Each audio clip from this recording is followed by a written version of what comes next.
Hi, good afternoon po, Sir Carl Duncas, 577. Sir, ito po yung actual video test na order nyo. Gigabyte GeForce GTX 1050 Ti 4GB Win Force Edition po ito. May backplate po. Sobrang ganda po niya. Parang bagong-bago lang din po. Ang ganda pa. And fine working, napakatahimik lang. May 6-pin power connector required. Napanood lang po yung mga warranty sticker, bawal po alisin, and buksan po yung video card para hindi po ma-void yung warranty. Para in case po may issue, hindi nag-work, mapapalitan po namin agad yung item. Pero pag open po yung video card, inalis po yung warranty sticker, void po yung warranty, hindi po kami mag-accept. Kaya po paingatan na lang po, or wag po buksan yung video card. Pag may problem po, message yun lang kami agad para mapalitan po natin yung screen number. Tapos, kabit lang po kayo ng power supply na rated at branded. Wag po yung generic 700 watts. Kahit 550 watts po, basta rated, meron pong legit like 80 plus bronze rating. Okay na po yun. Ayan. Ito, pero pag medyo po meron kami, 1,900, brand new and sealed po yan. Okay. Ito po yung per mark test. Ayan. Time running niya, 4 minutes, 45 seconds. OpenGL errors na. NVIDIA GeForce GTX 1050 Ti. Reading po ng MSI Afterburner. Yung graph, hindi nila sila. Napaka-smooth and stable lang po. Straight na straight lang. Yung buong screen.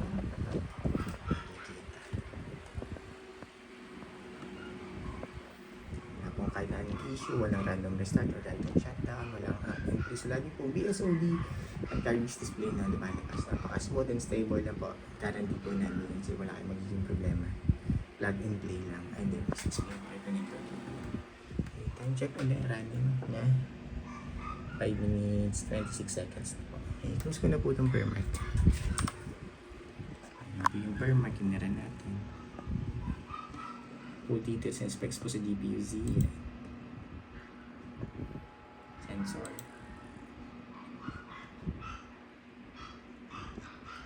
MSI Afterburner software. Tapos yung driver check. Yan. Wala akong magiging problem sa pag-install po ng driver. Automatic install naman po yan sa Windows 10 and 11. Ayan. System information. Okay. Ayan lang po. Tapos Google Chrome for time and date checking para alam niya real time kung kailan po namin yung ginawa itong video test before po namin i-ship out.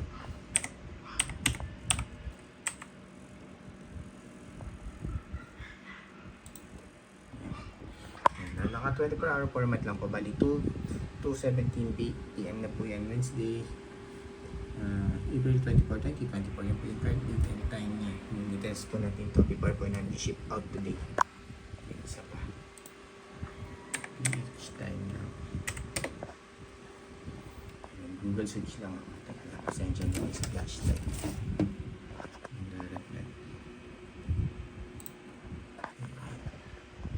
So, yun po. Same lang sila. Okay.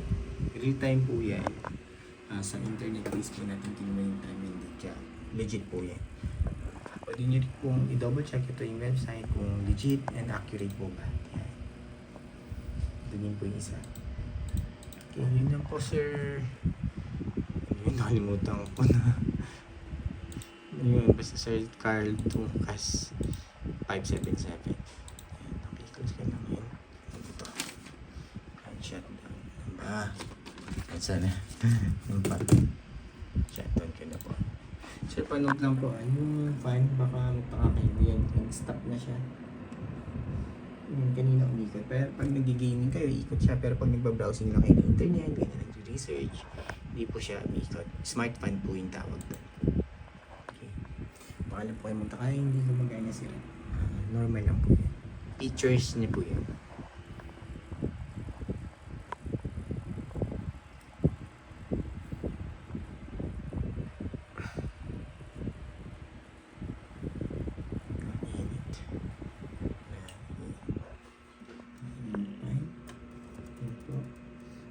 po, walang putol.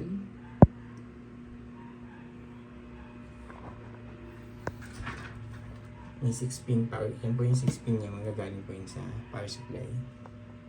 Ulitin ko lang po yung serial number niya.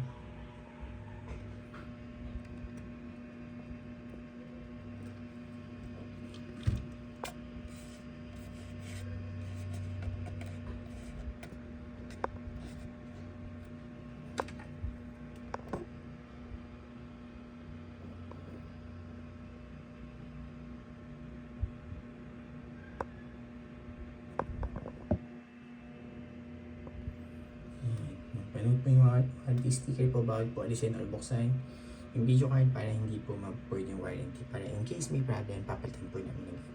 Pero pag open po yung video card, yung alisin yung warranty sticker, void po yun. Lahat naman po ng store ganun. Power supply, gamit lang po kayo na rated at branded. Kahit 550 watts patas, okay lang po. Huwag nang dyan yung generic na 700. Tapos, fake po yung ganito. Yun lang po, Sir Carl Duncas 577. Thank you po, bye.